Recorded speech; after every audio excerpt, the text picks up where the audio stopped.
देखिए, दिल्ली में जो भाजपा की सरकार, बहुमत की सरकार बनी है, इसके लिए पार्टी के शीर्ष नेतृत्व को, प्रधानमंत्री नरेंद्र भाई मोदी जी को, अमित शाह जी को, जेपी नड्डा साहब को और बिहार से जितने भी नेतागण गए वहाँ प्रचार प्रसार के लिए, उन सभी लोगों को और कार्यकर्ता लोगों को बहुत बहुत धन्यवाद, बधाई कि उनके अथक परिश्रम से, मेहनत से जनता के बीच जो 10 सालों में केंद्र की सरकार ने जो योजना लागू किया, उसके बारे में दिल्ली की जनता को बताने का काम किया, समझाने का काम किया।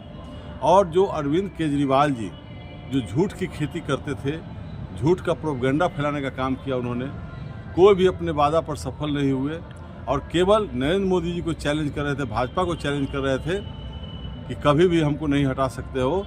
तो दिल्ली की जनता ने उन्हें हटा करके अब भारी बहुमत की सरकार बीजेपी की बना करके ये साबित किया कि हमें डबल इंजन की सरकार चाहिए।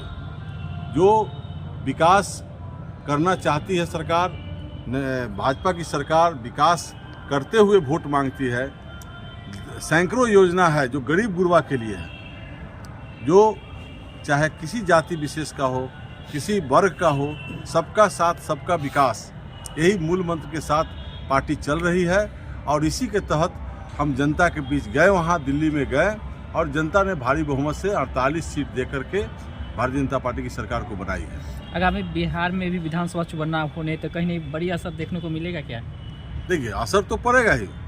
दिल्ली चुनाव का असर, चूँकि हमारे लगभग 30-40 लाख वोटर बिहार के पूर्वांचल के लोग हैं, जो दिल्ली में किसी न किसी कार्य में लगे हुए हैं, सर्विस में हो, प्राइवेट बिजनेस में हो, मजदूरी करते हो, यहाँ से जा करके वहाँ, और उसका असर यहाँ आएगा ही। इसलिए कि बिहार और दिल्ली का एक अन्योन्याश्रय संबंध है, राजधानी है और बिहार के बहुत सारे लोग वहाँ जाते आते रहते हैं बराबर, उसका असर बिहार में पड़ेगा। और बिहार में भी वही है, इंडी अलायंस जो आरजेडी गठबंधन है, महागठबंधन है, ये केवल झूठ का प्रोपेगेंडा फैला रहा है। बिहार के नौजवानों को, किसानों को गुमराह करने का काम कर रहा है, महिलाओं को गुमराह करने का काम कर रहा है। क्योंकि अभी देखिए, नौकरी के बारे में तेजस्वी जी कहते हैं कि हमने 4 लाख 3 लाख नौकरी दिया।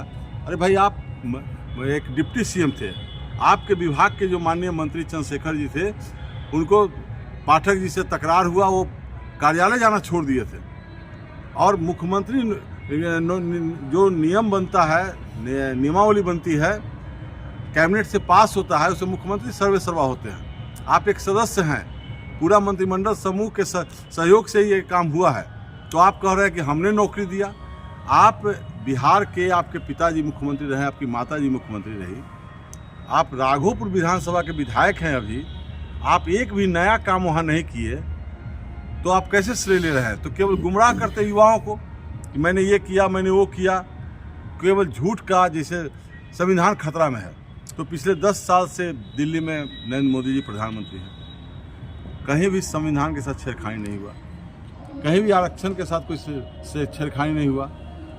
आरक्षण जैसे है वैसा ही है, संविधान में कोई बदलाव नहीं लाया गया, लेकिन पब्लिक को गुमराह करने के लिए कहते हैं कि संविधान खतरा में है। माइनॉरिटी को बरगलाते हैं कि भाजपा की सरकार अगर रह जाएगी तो तुमको लोग को देश से निकाल दिया जाएगा, बाहर कर दिया जाएगा, तरह तरह की बात कह करके। लेकिन अब वहाँ माइनॉरिटी के भाइयों को भी धन्यवाद दूंगा कि वहाँ उन्होंने भी खुल करके भाजपा के साथ आने का काम किया।